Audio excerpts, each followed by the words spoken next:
ہاں اگر اللہ نہ کرے کہ ارجنٹ بریک لگانے پر حادثے کا اندیشہ ہو تو پھر الگ بات ہے، پھر چلے جانا، کیونکہ چھوٹی مصیبت اور بڑی مصیبت آئے تو پھر چھوٹی کو قبول کر کے بڑی سے بچنے کی کوشش کر۔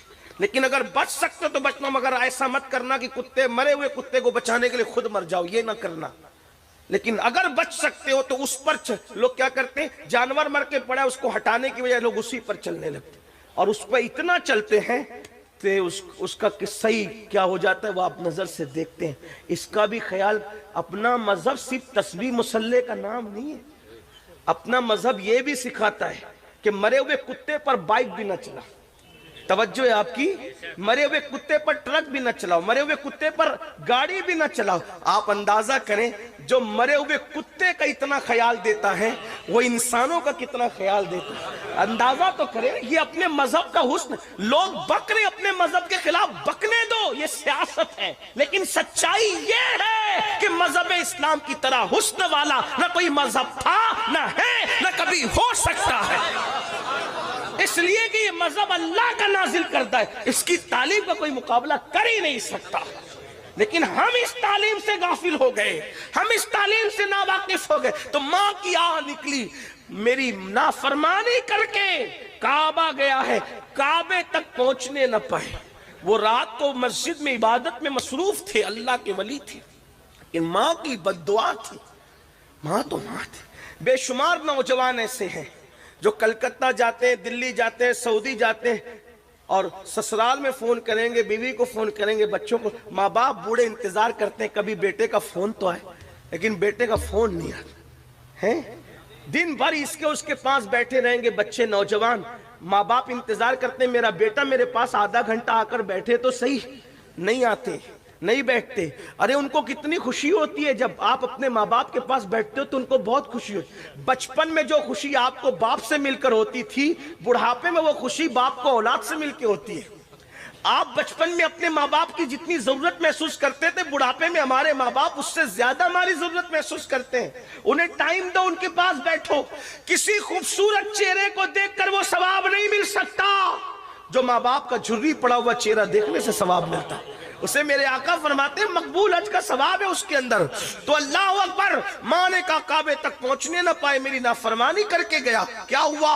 وہ عبادت میں تھے، سجدے میں تھے، اس گاؤں میں چور آ گئے، چور آئے، چوری کر کے بھاگنے لگے، پکڑا گئے، پورا گاؤں ان کے پیچھے اٹھ کر کے بھاگا، پکڑو چور چور چور چور۔ چور مسجد کی گلی میں گھس کر کے پتہ نہیں کہاں غائب ہو گیا، پتہ نہیں کہاں گم ہو گیا۔ اب اس کا گم ہونا تھا، لوگوں کو یوں لگا کہ وہ مسجد میں گیا۔ جیسے ہی مسجد میں داخل ہوئے تو دیکھا کوئی سجدے میں رو رہا ہے، تو جیسے ہی چراغ جلایا تو دیکھا اجنبی آدمی، پکڑا کا دھوکے باز مکار، چوری کرتا ہے اور پکڑے جانے میں سجدے کو بدنام کرتا ہے۔ اٹھا کے لائے، خوب مارا، خوب پٹائی کی، صبح قاضی کے حوالے کیا۔ قاضی سے بادشاہ نے کہا اس چور کے بارے میں کیا فیصلہ ہے آپ کا، جو چوری کرے اور جب پکڑا جائے تو سجدہ بدنام کرے۔ قاضی نے فیصلہ کیا اس کے ہاتھ کاٹو، پیر کاٹو، اس کی آنکھیں نکال لو۔ ہاتھ کاٹا گیا، پیر کاٹا گیا، آنکھیں نکال لی گئی۔ پھر قاضی نے اعلان کیا یہ اس چور کی سزا ہے، توجہ کرنا، یہ اس چور کی سزا ہے جو چوری کرنے آتا ہے، پکڑے جانے پہ سجدہ بدنام کرتا ہے، یہ اس چور کی سزا ہے۔ اس وقت اس بزرگ نے روکے، کہا قاضی صاحب یہ اعلان کرو یہ اس نافرمان بیٹے کی سزا ہے جو ماں کی نافرمانی کرتے ہوئے کعبہ جا رہا تھا، اللہ نے اس کا یہ انجام کیا۔ زبان کے جملے پر اثر نکلے، سب رو پڑے، آپ کون ہیں؟ میں فلاں ہوں۔ ارے یہ تو ہمارے پڑوس کے گاؤں کے بہت بڑے پیر ہے، ولی ہے۔ لوگوں کو لگا اگر لوگوں کو، وہاں کے لوگوں کو پتا چلا تو کہیں ایسا نہ ہو کہ وہ ہمارے گاؤں کی اینٹ سے اینٹ بجا دے۔ انہوں نے چپکے سے منصوبہ بنایا، آنے والی رات میں اس کو اٹھا کر کے اس کے گاؤں میں چپکے سے ڈال کے آئیں گے، پتہ نہیں چلے گا۔ گئے، رات کو ڈالا، ڈالنے کے بعد ماں کو پھر دوسری رات بیٹے کی یاد آئی۔ ماں ماں ہوتی ہے، کسی کے سینے میں اتنا ممتا بھرا دل نہیں ہے جتنا ماں کے سینے میں ممتا بھرا دل ہے۔ میرے عزیز، میری قوم کے جوانوں، اگر ماں مرغی ہو تو اپنے چوزوں سے اتنا پیار کرتی ہے، مرغی ہو کر کے چوزوں سے اتنا پیار کرتی ہے۔ ماں اگر اشرف المخلوقات ہو تو اپنی اولاد سے کتنا پیار کرتی ہوگی۔ لیکن ہم بے وفا ہیں، کس کس کے ساتھ بے وفائی کی، کہاں کہاں تک بے وفائی کریں گے۔ اللہ اکبر، ماں کی ممتا تھی۔ رات کی تاریکی میں ماں نے ہاتھ اٹھائے، ہے اے اللہ کل میں نے بد دعا تو کر دی تھی اپنے بیٹے کے لیے، لیکن مولا اب بیٹے کی یاد آتی ہے، اے اللہ ایک بار مرنے سے پہلے میرے بیٹے کو مجھ سے ملا دے مولا، اتنا کہنا تھا مجھ سے ملا دے۔ ان کو وہاں لا کے ڈالا، بھوک لگی ہوئی تھی، انہوں نے آواز لگائی ہے کوئی مظلوم کو بھیک دینے والا، کھانا کھلانے والا ہے کوئی؟ جانی پہچانی آواز تھی لیکن اندازہ نہیں تھا۔ ان کی امی نے کہا او بھیک مانگنے والے بھکاری ذرا قریب آ تاکہ میں تجھے بھیک عطا کروں۔ انہوں نے کہا مائی میرے پیر کٹے ہوئے ہیں، وہ کہا ہاتھ پھیلا تاکہ میں تجھے بھیک دوں، کہا میرے ہاتھ بھی کٹے ہوئے، وہ کہا تو نامحرم ہے، اجنبی ہے، میں تیرے سامنے کیسے آ سکتی ہوں؟ تو انہوں نے کہا مائی میری آنکھیں بھی کٹی ہوئی ہے۔ تو ماں باہر نکل کے آئی، دیکھا تو بیٹا کٹا ہوا، ہاتھ پیر کٹے ہوئے، آنکھ کٹی ہوئی، بیٹے کو دیکھ کر چیخ پڑی میرے لال تیرا کیا یہ حال ہوا؟ تو رو کر کہتے امی تیری نافرمانی کرتے ہوئے کعبہ جا رہا تھا، اللہ نے میرا یہ انجام کیا۔ اللہ اکبر۔ ماں سے رہا نہ گیا، ماں نے ہاتھ اٹھا دیے، اللہ یہ غم نہ میں دیکھ سکتی ہوں نہ میرے بیٹا یہ تکلیف سہ سکتا ہے، مولا میری دعا ہے اس کو بھی اٹھا لے مجھے بھی اٹھا لے۔ اسی وقت دونوں کی روح نکل گئی۔ آپ سے پوچھنا چاہتا ہوں ماں باپ کو چھوڑ کر کے گھر بسانے والوں، ماں کو چھوڑ کر ماں کی نافرمانی کر کے اللہ کا گھر جانے والا خوشی نہیں پاتا، ماں باپ کو چھوڑ کر کے نئی دنیا بسانے والا کیسے خوشی پا سکتا ہے؟ اس لیے میرے آقا فرماتے ہیں شب برات میں بھی ماں باپ کے نافرمان کی مغفرت نہیں ہوتی، اپنے ماں باپ کا ادب کرو۔ آپ تو مسلک اعلیٰ حضرت کا مسلک اعلیٰ حضرت کا بہت نعرہ لگاتے ہیں، کیا مسلک اعلیٰ حضرت ایک دو چیز کا نام ہے؟ آئیے مسلک اعلیٰ حضرت کا ایک اور گلدستہ میں آپ کو پیش کروں۔ میرے امام احمد رضا لکھتے ہیں کہ ماں باپ سے بات کرنے کا ادب یہ، توجہ کریں یہ اعلیٰ حضرت فرما رہے حدیث کی روشنی میں کہ ماں باپ سے بات کرنے کا ادب یہ ہے کہ ڈائریکٹ اپنے ماں باپ سے گفتگو نہ کیا کرو بلکہ پہلے اجازت لیا کرو، ماں باپ سے پہلے اجازت لیا کرو، اور اگر ماں باپ اجازت دیں تو پھر ان سے ایسے بات کرو جیسے کوئی غلام اپنے آقا سے بات کرتا ہے۔ یہ ماں باپ سے بات کرنے کا طریقہ ہے مسلک اعلیٰ حضرت میں۔ جو 5,000 کی نوکری دے اس کے سامنے ہاتھ باندھ کے کھڑے رہتے ہو، اور جس نے پیدا کیا 9 مہینے تک پیٹ میں رکھا، 2 سال تک دودھ پلایا، اس کو آنکھیں نکالتے ہو، اس کے سامنے چلا چلا کے باتیں کرتے ہو۔ سرکار غریب نواز اپنے ملفوظات میں فرماتے ہیں کہ جس نے ایک مرتبہ بھی چلا کر اپنے ماں باپ سے گفتگو کی، قیامت کے دن اللہ اس کی پہاڑوں جیسی نیکیوں کو بکھیر دے گا، ضائع کر دے گا، اس کی نیکیاں کام نہیں آئے گی۔ اس لیے شب برات آنے سے پہلے اپنے ماں باپ کو بھی خوش کرو، راضی کرو، بڑے اچھے لوگ ہیں، بڑے اچھے لوگ ہیں، ماں باپ سے معافی مانگو تو جلدی معاف کر دیتے ہیں۔ نمبر 3 میرے آقا علیہ السلام فرماتے ہیں کسی کے لیے دل میں بغض کینہ رکھنے والا اللہ اس کو شب برات میں معاف نہیں کرتا۔ میں جلدی چل رہا ہوں، تشریح کا وقت زیادہ نہیں۔ آج مجھے بتاؤ داڑیاں بڑی کر لی دل کا کیا حال ہے، ٹوپیاں خوبصورت پہن لی دل کا کیا حال ہے، خوبصورت کپڑے پہن لیے دل کا کیا حال ہے۔ کتنی حیرت کی بات ہے، جس کو انسان دیکھتا ہے اس کو تو سنوار لیا، لیکن جس کو اللہ دیکھتا ہے اس کو کب سنوارو گے؟ میرے آقا نے فرمایا ان اللہ لا ينظر الى صورکم والى اموالکم ولكن ينظر الى قلوبکم۔ اللہ نہ تمہارے چہرے دیکھتا ہے نہ تمہارے مال دیکھتا ہے، اللہ تو تمہارے دل دیکھتا ہے۔ صلاۃ و تسبیح پڑھنے والوں، سجدے کرنے والوں، درود شریف پڑھنے والوں، قرآن شریف کی تلاوت کی بات کرنے والوں، بتاؤ دل میں بغض نہیں ہے، دل میں حسد نہیں ہے؟ دل میں بغض حسد کا کتا بٹھا کر سجدہ کرنے والوں، اللہ کے رسول علیہ السلام فرماتے ہیں جس کے دل میں بغض اور کینہ ہوگا اس کا سجدہ اس کے سر کے اوپر نہیں جا سکتا، اس کی دعا کبھی مقبول نہیں ہو سکتی۔ آج کہتے ہو دعا قبول نہیں ہوتی، جب اللہ نے فرما دیا ادعونی استجب لکم، مجھ سے مانگو میں عطا کروں گا، پھر دعا قبول کیوں نہیں ہوتی؟ 2 وجہیں، یا تو پیٹ میں حرام ہے یا تو دل میں حرام ہے۔ پیٹ میں حرام کیا؟ حرام غذا، دل میں حرام کیا؟ بغض، کینہ، حسد۔ نکالو سگے بھائیوں سے دل میں حسد، سگی بہنوں سے دل میں حسد، پڑوسیوں سے دل میں بغض نہیں، ایک مومن کا شیوا نہیں۔ آپ سے پوچھتا ہوں کہیں پیشاب پڑا ہو، توجہ ہے آپ کی، کہیں پیشاب پڑا ہو وہاں بیٹھو گے؟ بولو بیٹھو گے؟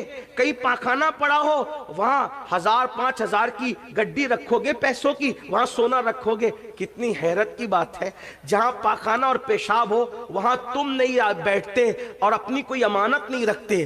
تو جس دل کے اندر بغض کینہ کی شکل میں پاخانے اور پیشاب سے زیادہ بڑی گندگی بھری ہو، اللہ اس میں اپنی امانت عشق مصطفیٰ کیسے رکھے گا، محبت رسول کیسے رکھے گا؟ پتا چلا جس دل میں عشق رسول ہے اس دل میں کینہ نہیں ہو سکتا، جس دل میں عشق رسول ہے اس دل میں حسد نہیں ہو سکتا۔ اس لیے جلو نہیں، حسد نہ کرو، ہر مومن کے لیے دل صاف کرو۔ اور میرے آقا علیہ السلام کی حدیث ہے، اللہ کے رسول علیہ السلام نے فرمایا، اے انس ہو سکے تو صبح اس حال میں کرنا کہ تیرے دل میں کسی کے لیے کینہ نہیں ہو، یہ میری سنت ہے، اور جو میری سنت پر عمل کرے گا وہ جنت میں میرے ساتھ داخل کیا جائے گا۔ اب آپ کہیں گے بغض اور کینے کی پہچان کیا ہے؟ بغض اور کینے کی پہچان یہ ہے کہ کسی کو خوشی میں دیکھ کر اپنے کو تکلیف ہوتی ہو اور کسی کو تکلیف میں دیکھ کر اپنا دل خوش ہوتا ہو، سمجھ لو کہ اس کے لیے تمہارے دل میں کینہ ہے۔ ہر مومن کے لیے دل صاف کر لو، یہ اتنا بڑا وظیفہ، اس سے بڑا وظیفہ کچھ نہیں ہو سکتا۔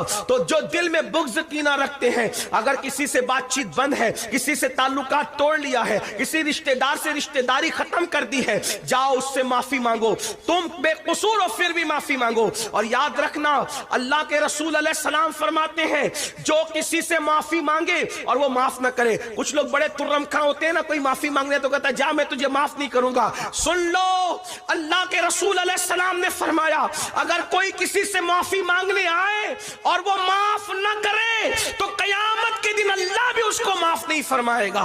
اس لیے کوئی معافی مانگنے آئے تو اس کو معاف کر دیا کرو، اور تم بھی لوگوں کو مناؤ۔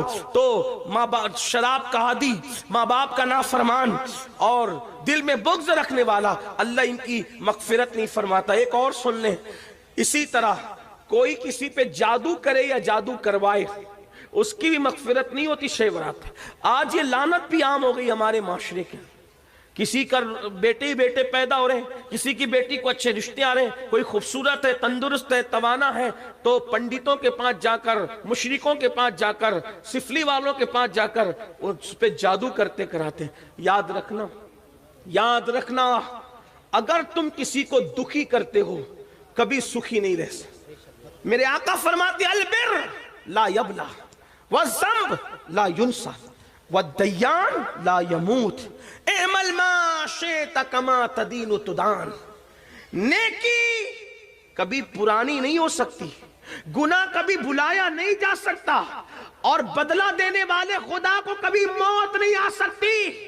جیسا کرو گے ویسا پاؤ گے، پھر جو چاہو کرو، جو کرو گے ویسا بھرو گے۔ کسی کو دکھ دینے والوں، کسی کو ستانے والوں، کسی کو بیماریوں میں ڈالنے والوں، کسی کو پریشانیوں میں ڈالنے والوں، اللہ کے رسول کی شفاعت نصیب نہیں ہوگی۔ جادو کرتے ہو، جادو کرواتے ہو بس اس لیے کہ وہ تکلیف میں رہے۔ مومن کسی کو تکلیف میں ڈالنے کے لیے نہیں آیا، مومن تکلیف سے نکالنے آیا۔ عورتوں میں یہ گندگی زیادہ ہے، کسی سے حسد، بغض، اور میری مائیں اور بہنیں بیٹھی ہیں، میری بہنوں اپنا کام نہیں، کسی کو دکھ میں ڈال، ہو سکے تو کسی کو خوشی دو۔ تم دوسروں کو خوشی دو گے اپنی حیثیت کے مطابق، اللہ تمہیں خوشی دے گا اپنی شان کے مطابق۔ تو ان لوگوں کی شب برات میں بخشش نہیں ہوتی مگر جو توبہ کر لے۔ آخری بات، جو توبہ کر، توبہ وہ عظیم عبادت ہے۔ میرا اللہ فرماتا ہے ان اللہ یحب التوابین، بے شک توبہ کرنے والوں کو اللہ اپنا محبوب بنا لیتا۔ بس ایک آخری بات کہنے چلا ہوں، توجہ سے سننا۔ بڑے سے بڑا پاپی، بڑے سے بڑا مجرم اگر توبہ کرے تو اللہ اس کو اسی وقت معاف کرتا۔ گناہ سے توبہ کرنے والا گناہ سے ایسے پاک ہو جاتا ہے جیسے ابھی اپنی ماں کے پیٹ سے پیدا ہوا۔ لیکن توبہ کیا؟ گال پیٹنا توبہ نہیں، کان کھینچنا توبہ نہیں، استغفر اللہ رسمی طور پہ پڑھنا توبہ نہیں۔ توبہ کیا؟ اپنے اللہ سے کہو بہت پاپ کر چکا، گناہ کر چکا، معاف کر دے، پھر دوبارہ اس رستے نہ جانا۔ یہ ہے توبہ۔ جو ایسی توبہ کرتا ہے خدا اس کو اپنا محبوب بنا لیتا ہے۔ اس سلسلے میں ایک بات پڑھ کے بات مکمل ہوتی ہے، بہت توجہ سے سننا۔ ایک جوان ہے، توجہ، کیسے کیسوں نے توبہ کی۔ لوگ کہتے ہیں مولانا ہم تو بہت گناہ کر چکے، زنا کیا، شراب پیا، یہ کیا، وہ کیا، نماز۔ میں نے کہا اللہ کے بندو کچھ بھی کیا، توبہ کا دروازہ اللہ نے کھول رکھا، توبہ کا دروازہ اللہ نے کھول رکھا ہے۔